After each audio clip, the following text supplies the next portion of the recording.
அனைவருக்கும் வணக்கம். நாளை 26/4/2025 ராகு கேது பகவான் பயிற்சி அடைகிறார்கள். 18 மாதத்துக்கு ஒரு தடவை 18 மாதத்துக்கு ஒரு தடவை ராகு கேது பயிற்சி நடைபெறும். 1.5 வருடத்துக்கு ஒரு தடவை.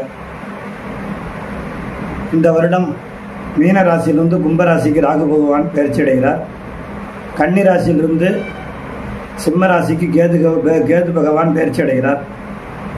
அதாவது ஆங்கிலப்படி 26/4/2026 நாளை சனிக்கிழமை மாலை 4:20க்கு பயிற்சி அடைகிறார். ஆகவே பரிகார ஸ்தலங்கள் சென்று சிவனாலயம் சென்று நவகிரகத்தை வழிபட்டு அவரவருடைய ராசிக்கு ஏற்ற போல் பலன்கள் இந்த ஆண்டு சிறப்பாக அமையும். அந்தந்த ராசிக்கு பலன்களை கூடிய விரைவில் பதிவிட இருக்கிறேன்.